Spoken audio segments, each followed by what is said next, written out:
My fiancé said at couples counseling, he's boring.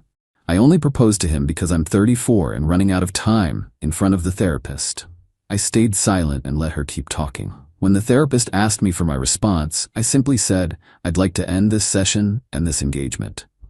I, 31 male, got engaged 6 months ago. 2 years together, living separately but spending most nights at my place. Things were good. Or so I thought. Last month she started getting weird. Critical about random stuff. Why don't I have career goals? Why do I spend Sundays watching football with my brother? Why don't we go to more exciting restaurants? I'm an accountant making $85,000. Not rich, not poor, stable. Thought that was a good thing. She suggested couples counseling.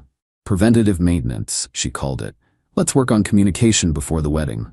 Sure. Weird timing, but okay. I'm not too proud to try. Booked Dr. Reynolds, some therapist her best friend raved about. $200 a session, but whatever. Walk into this office, leather couches, tissue boxes everywhere. Dr. Reynolds is mid-50s, kind face, notepad ready. We sit down. So what brings you both in today? My fiancé doesn't even hesitate. Just launches in. I love him, she starts. Already don't like the tone. But I need to be honest. He's so boring. I blink. Dr. Reynolds nods like this is normal. Can you tell me more about that? Like, his whole life is work, sports, video games with his brother. That's it. Every weekend, same thing. He's been an accountant at the same firm for 5 years. No ambition to move up, no interest in travel, nothing exciting. I'm sitting there, silent, let her cook. Dr. Reynolds glances at me. I give a small nod like, go ahead, I want to hear this too. My fiancé keeps going. And honestly, I need to just say it. I proposed to him because I'm 34 and running out of time. The room gets real quiet.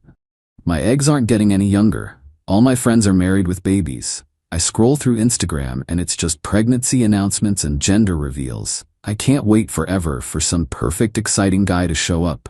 He's stable, makes decent money, won't cheat on me. At this age, that's what matters, right? Dr. Reynolds writes something down. Looks at her. So you feel like you settled? I mean, yeah, I guess. Like, I'm not getting any younger. My mom keeps asking when I'm giving her grandkids. He's nice, he's reliable, that's enough. Is it though? My fiancé sighs. Dramatically. Sometimes I look at him on the couch watching the game and I think, is this my whole life? Is this really it? But what choice do I have? I'm 34. I don't have time to start over and find someone better. The wedding's already planned. We have a venue, a photographer, my dress is ordered. What am I supposed to do? Cancel everything and be single at 35. Dr. Reynolds finally looks at me. How does hearing this make you feel? I stand up. I'd like to end this session. My fiancé turns. What? And this engagement? Wait, what are you? You just spent 10 minutes telling a stranger that you proposed to me out of desperation, that I'm boring, that you settled because you're afraid of being alone at 35. Why the hell would I marry someone who feels that way? I was being honest. That's what therapy is for. Yeah, and I'm being honest too. We're done. I grab my jacket, head for the door. She's up now, voice getting shrill. You can't just leave. We're in the middle of a session. Session's over, so are we. This is exactly what I'm talking about. You shut down when things get hard. I stop at the door, turn around. I'm not shutting down. I'm listening. You told me exactly how you feel, that I'm a backup plan because your biological clock is ticking, that you're only with me because you don't think you can do better. That's not me shutting down. That's me finally understanding who I'm really engaged to. Dr. Reynolds looks uncomfortable. Perhaps we should all take a breath. No thanks. I'm good. Walk out. Get in my car, drive home, sit on my couch, the boring couch where I watch boring sports. Stare at the wall for maybe 20 minutes. My phone starts buzzing. Her texts are coming in rapid fire. You can't just leave like that. We need to talk. This is so immature. I said I loved you too. You're overreacting. This is why we needed counseling in the first place. I silence my phone. Call my brother. Yo, how'd counseling go? Ended the engagement. What? Tell him everything. Word for word. He's quiet for a second. Then, holy shit, bro. She really said that? Out loud? In front of a therapist who's definitely going to remember this one. Dude, you dodged a nuke. What's the plan? No idea. Just done. Want me to come over? Nah, I'm good. Just need to sit with this. Hang up. Look at my phone. 23 missed calls, 47 texts now. Not tonight, not dealing with this tonight. So here's what you need to know about my apartment. I pay 70% of the rent. She insisted on contributing equally, but her freelance graphic design income is maybe $15,000 a year. I make $85,000. We split bills, but realistically, I cover most of it. She has a key, keeps clothes in my closet, toothbrush in my bathroom, basically lives here 4 nights a week. Around 11 p.m., I hear her key in the lock. I'd been debating whether to open the door, decided against it. She comes in. I'm sitting on the couch. She's got that look, red eyes from crying, mascara smudged. We need to talk. Nothing to talk about. Yes, there is. You can't just end a 2-year relationship over one comment. It wasn't a comment. It was the truth about how you actually feel. She sits down next to me. I move over. Babe, I was just venting. I didn't mean it the way it sounded. You told the therapist you only proposed because you're 34 and running out of time. That I'm boring. That you settled because your eggs are expiring. Which part didn't you mean? I was emotional. I was trying to be honest about my feelings. Great. Mission accomplished. Now I know how you really feel. That's not fair. Therapy is supposed to be a safe space to express. To express what? That you don't actually want to marry me? That you're just scared of being single at 35? Because that's what you expressed, loud and clear. She starts crying harder. I do want to marry you. I love you. No, you love the idea of being married before your ovaries pack it in. I'm just the guy who happened to be here. That's not true. I stand up. I need you to leave. This is ridiculous. I'm not leaving. We live together. No, we don't. I live here. You sleep here sometimes. There's a difference. And now you don't even do that anymore. Give me your key. What? Your key? Give it to me. No, this is my home too. Actually, it's not. Your name's not on the lease. You don't pay rent. You contribute maybe $300 a month for groceries. This is my apartment. Key. Now. She's looking at me like she doesn't recognize me. You're being so cold right now. This isn't like you. What did you expect? That I'd just pretend you didn't say all that? That I'd marry you anyway and spend the rest of my life wondering if you secretly resent me for being boring? Silence. T. She fumbles with her key ring. Throws the key at me. It bounces off my chest. Fine. Fine. You want to throw away everything over nothing? Go ahead. But don't come crying to me when you realize you made a huge mistake. She grabs her purse. Storms out. Slams the door so hard my neighbor probably felt it. I pick up the key from the floor. Put it on the counter. My phone rings. Her mom. Don't answer. She leaves a voicemail. I listen to it the next morning. You need to fix this. My daughter is devastated. I don't know what happened at that appointment, but she's saying you just walked out. That's not how adults handle problems. You call me back and we figure this out. Delete. Morning comes. I call a locksmith. Explain the situation briefly. Ex-girlfriend. Need the locks changed. Say no more. I can be there this afternoon, $180. Perfect. Go to work. Try to focus on spreadsheets. Can't. My phone keeps buzzing. Her best friend now. Answer on the 3rd call. What? What do you mean, what? She's devastated. She told me you ended the engagement over nothing. Over nothing? Is that what she said? She said she was honest in therapy and you freaked out. Did she tell you what she said? That she had some concerns about the relationship. She told the therapist she only proposed to me because she's 34 and panicking about her biological clock. That I'm boring, that she settled because she doesn't think she can find anyone better before she's too old. Those were her concerns. Silence. She didn't tell me that part. Yeah, figures. So no, I didn't freak out over nothing. I ended things after finding out my fiancée doesn't actually want to marry me. She just wants to marry anyone before her eggs expire. I mean, she's under a lot of pressure. Her mom keeps asking about grandkids. All her friends are pregnant. Not my problem anymore. You're really gonna throw away 2 years because she's scared? I'm ending it because she admitted she settled. Big difference. Don't call me again.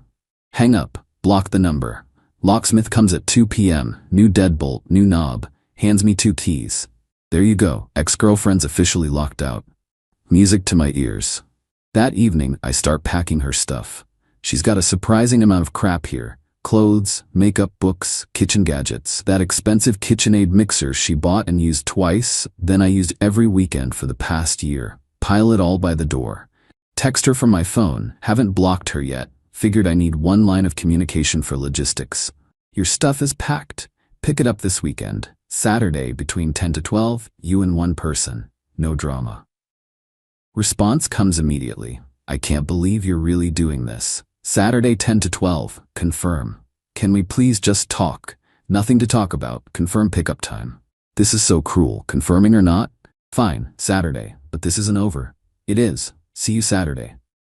Now I wait. Saturday morning 9:45 a.m. I'm ready. Her stuff is boxed up, piled by the door. I've already decided she's not coming inside beyond the entryway. 10:02 a.m. Knock on the door. Open it. It's her mom, and her best friend. Great, an entourage. Hey, she says quietly, eyes all red and puffy. Hey, here's your stuff. I gesture to the boxes. Her mom pushes forward. We need to talk about this. No, we don't. We need to load boxes and leave. You can't just throw away a relationship like this over one comment. Not one comment. An entire confession about how she settled for me because she's aging out. But sure, let's call it one comment. Her best friend jumps in. She was vulnerable and scared. You're supposed to support her, not punish her. Support her settling for me? Hard pass? My ex finally speaks up. Where's the KitchenAid mixer? I point to my kitchen counter where it sits. That's mine. I bought that. With money I gave you for your birthday, and I'm the one who actually uses it. It stays. Her mom's face is turning red. This is petty. You're being petty. Probably, don't care. My ex starts going through boxes, checking things.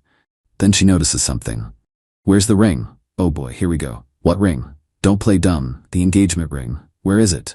In my safe. I want it back. I actually laugh. Can't help it. You want the ring back?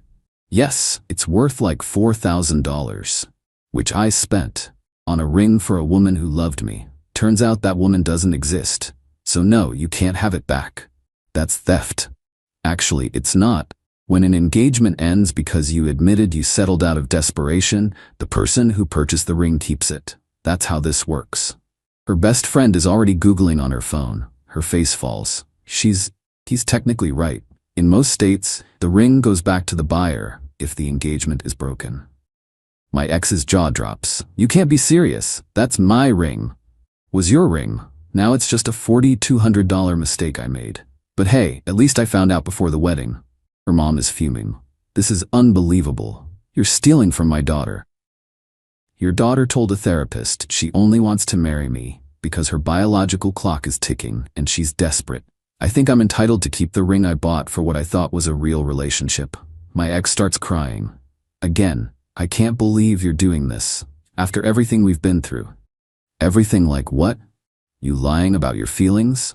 Pretending you actually wanted to marry me when really you just wanted to marry anyone before 35? She doesn't answer. Take your stuff, leave. They load up the boxes. 30 minutes of back and forth to their car. I stand in the doorway the whole time, making sure nobody goes past the entryway.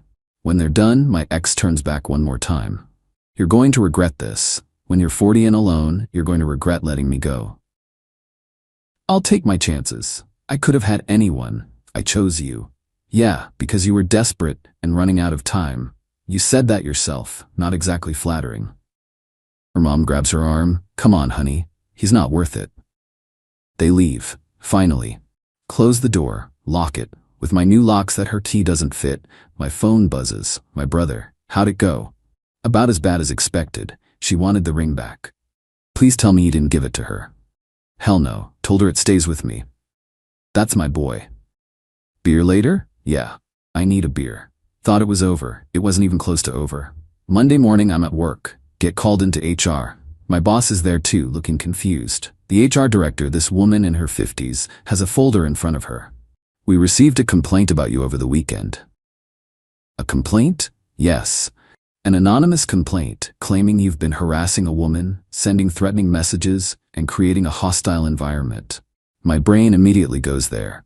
My ex-fiancée. Excuse me? I ended my engagement last week. She's been blowing up my phone. I haven't contacted her at all except to arrange for her to pick up her belongings from my apartment. My boss speaks up. Wait, this is about a relationship issue? Apparently. The HR director looks skeptical.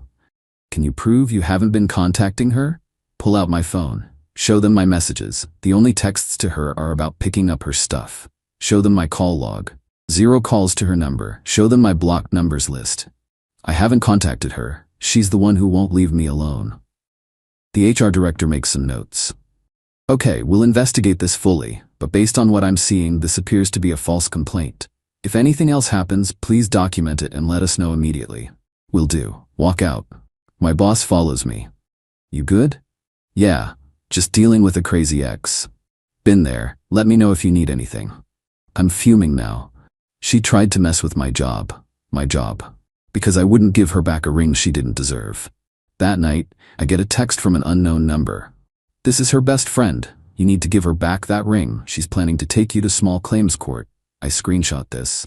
Then reply, good luck with that. The ring stays with me. Stop contacting me or I'll file for harassment. You're such an asshole. Block. 2 days later, I actually get a letter in the mail. From a lawyer. Or someone claiming to be a lawyer.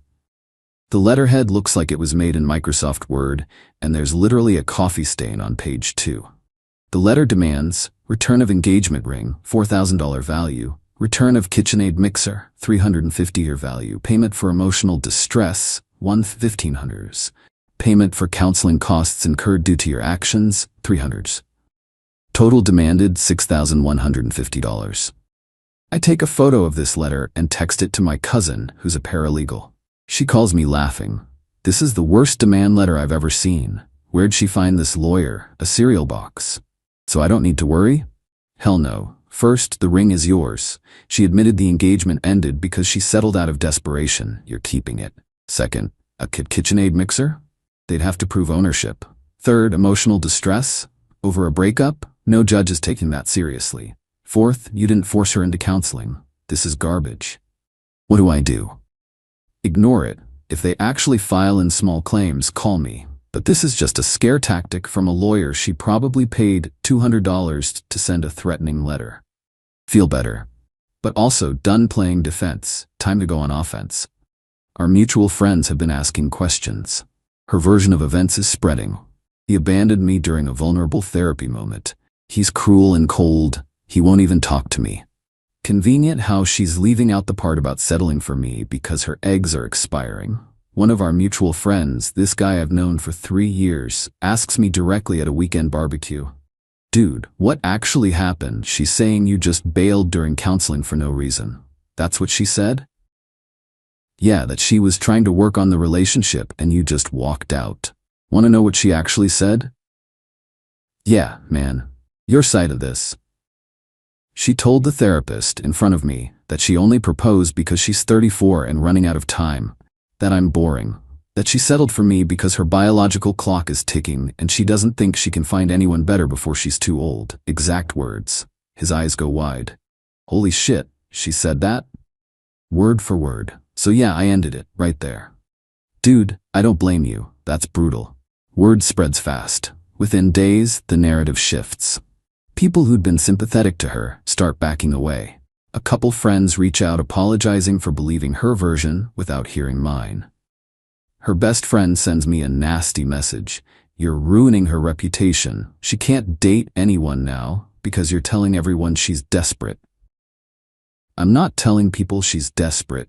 I'm telling them what she said in therapy. If that makes her look desperate, she should have thought about that before saying it. She'll never forgive you for this. Good. I don't want her forgiveness. I want her to leave me alone. Block. 3 weeks after the breakup, I'm finally starting to feel normal again. The constant texts have stopped. The calls from her family have stopped. The threatening lawyer letters have stopped. Then my doorbell rings. It's 8 p.m. on a Wednesday. Check my phone security camera. It's her. Great. I talk through the camera speaker. What do you want? Please, I just need to talk to you. 5 minutes. No, please, I need closure. You got closure at Dr. Reynolds' office. This isn't fair. You won't even hear me out. I heard you out plenty. You told me exactly how you feel. Nothing left to say. I made a mistake. Can't you understand that? What mistake? Being honest about how you actually feel? That wasn't a mistake. That was the truth. She starts crying. Sitting down on my doorstep. I'm not leaving until you talk to me. Then I'll call the cops for trespassing. You wouldn't dare. I start dialing. She hears it through the speaker. Fine. Fine. You're such an asshole. She leaves. I watch her walk to her car on the camera. She sits there for 10 minutes, then drives away. My neighbor texts me, your ex seems upset. You need anything? Nah, I'm good. Thanks for checking. Let me know if she becomes a problem. Got your back. The next morning, I make a decision. I take the engagement ring to a jewelry store, the same one I bought it from. I'd like to sell this back. The jeweler, this older guy who remembered me from when I bought it, looks sad. I'm sorry it didn't work out. Me too, but not that sorry. He examines it. I can give you $3,400 for it. Deal. Sold. Done. Gone. Take that money and do something I haven't done in years. Book a vacation. Solo. 1 week at the coast, nice little rental house. Beach access. Quiet. Tell my brother, good for you, man. You deserve it. Yeah, I do. My ex finds out somehow, probably through mutual friends. Sends me a text from yet another new number. You sold my ring? That was mine. You had no right. Wrong number. This is Patrick. Block. Her mom leaves one final voicemail. I hope you're happy. You've destroyed her. She had to cancel the whole wedding. Lost deposits. We spent money on a dress. Everyone thinks she's a joke now. This is all your fault. Delete without listening to the whole thing. Her best friend makes one last attempt. She's really sorry. She wants to try again. She's in therapy now, working on herself. Would you consider couples counseling again? No. We're done. She told me she settled for me. That's not something you come back from. You're heartless. Maybe, but at least I'm not desperate. Block. Final update because people keep asking. It's been about a month and a half since everything exploded. Here's where things landed. I went on that vacation, whole week at the coast. Mornings on the beach, afternoons reading, evenings at local restaurants, trying everything I wanted. Didn't think about her. Didn't think about the wedding. Didn't think about being 31 and single again. Just existed. Came back feeling lighter. Like I'd shed something heavy I didn't know I was carrying. The ring money funded the whole trip with some left over. Bought a new TV with the rest. 65 inches. Beautiful. My ex made one final play about 2 weeks ago. Showed up at a bar where she knew I'd be. Friend's birthday party. She just appeared. Can we talk, please? I looked at her, really looked at her. She'd lost weight, looked tired, stressed. Part of me felt bad. Small part. There's nothing to talk about. I was wrong about everything. I do love you. I do want to marry you, not because of my age, because of you. Nah, what? I said nah. I don't believe you, and even if I did, the damage is done. You told me you settled. That's always going to be in my head now. Every argument, every bad day, I'd wonder if you're thinking, this is what I settled for. I can't live like that. I wouldn't think that. I promise. You already did think that. You said it out loud to a therapist while I was sitting right there. She started crying. Again, always with the crying. So that's it? You're just done? Yeah, I'm done. You should be too. Walked away, went back to my friends, didn't look back. My brother asked later, you good? Yeah, actually, I am. And I meant it. Here's what I realized during that week at the beach. I'm not boring. I'm stable. And there's nothing wrong with that. I like my job. It's not flashy, but it pays well, and I'm good at it. I like my apartment. I like watching football with my brother. I like having a routine. I like knowing what to expect. If someone thinks that's boring, they're not my person. My ex wasn't looking for a partner. She was looking for a solution to a problem. The problem was her age. The solution was any man willing to marry her before 35. I just happened to be convenient. That's not love. That's settling and hid it. The friends who matter stuck around. The ones who didn't weren't really friends anyway. I'm not dating yet. Not interested. Taking time to just be me without worrying about wedding timelines or biological clocks or whether I'm exciting enough. Maybe in 6 months. Maybe in a year. Maybe never. Don't really care right now. My life is good. Quiet, simple, boring even. And you know what? I'm totally okay with that. To everyone who said I overreacted, respectfully, you're wrong. If your partner told you they only wanted to marry you because they're running out of time and you're good enough, you'd leave too. Don't lie to yourself. To everyone who said I should have tried to work it out, why? So I could spend the rest of my life wondering if she secretly resents me for being boring? Hard pass. To everyone who supported me, thanks, means more than you know. That's it. That's the end of this story. Ex-fiancé is someone else's problem now. Hope she finds whatever she's looking for. Hope it's not just someone to have kids with before 35. As for me, I'm good. Got my boring job, my boring apartment, my boring life, and honestly, it's pretty great.